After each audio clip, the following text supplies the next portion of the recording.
My name is Tina Nadeau, and I am the Chief Justice of the Superior Court in New Hampshire. We have about 22 judges on our court. It's a general jurisdiction court, and I've been on the bench for, 26 years now, and I have been a treatment court judge for about 15 years.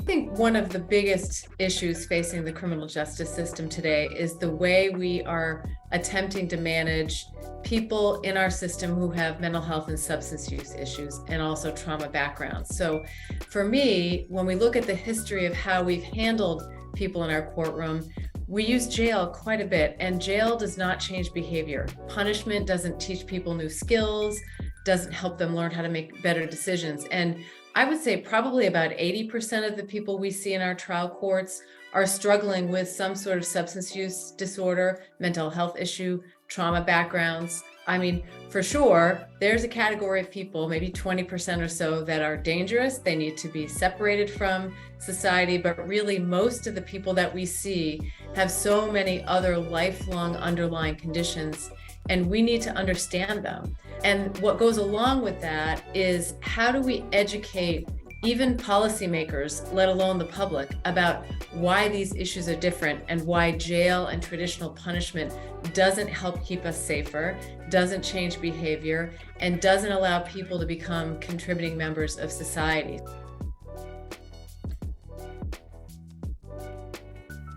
One of the memories that stands out most to me happened during a drug court session, and it was a particular participant who had been in and out of prison his whole life.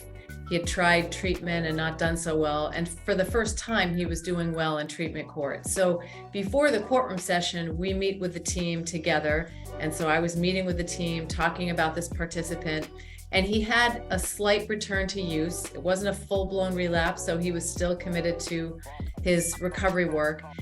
And the result is that he needed to go to relapse prevention on a Thursday.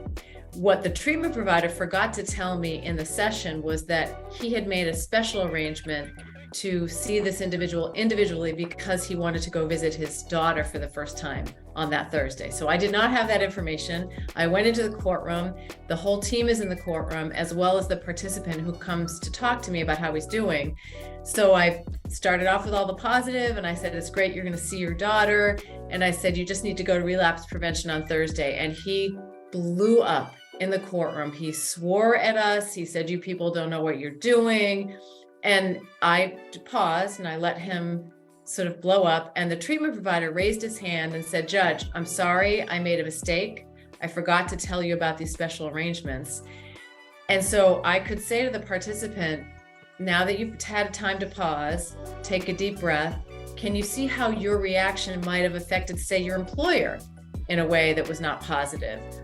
But here we understand that you're probably reacting to some trauma that happened in your life or to the unfairness that you felt in the moment. But when you pause, it allowed us to gather information, sort it out, and make a correction. And he was able to calm down. He was able to take accountability for his behavior. So we did a couple of things. We taught him that we make mistakes and we can correct them. And hopefully we modeled for him a better response the next time he has a disappointment.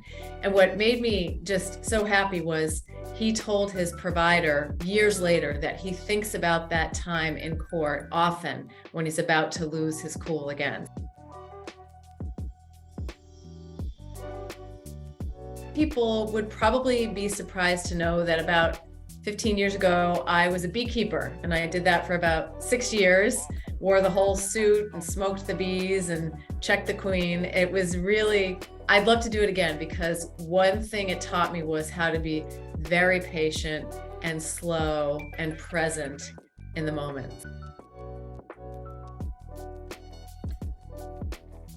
One of the things I'm most proud of was the ability in 2016 to convince our legislature in New Hampshire that they should fully fund statewide treatment courts in our state. And that was an experience that felt very rewarding for a couple of reasons. First of all, I know that it's even just a short time ago that understanding treatment courts as a different way of handling criminal justice involved individuals is a hard concept for people. Secondly, we were able to deliver the information with the evidence and the science behind it in such a way that the House Finance Committee voted unanimously to support treatment courts, which they never do. So that was an exciting moment. And to this day, they are still funding treatment courts and have agreed to increase the funding this budget cycle.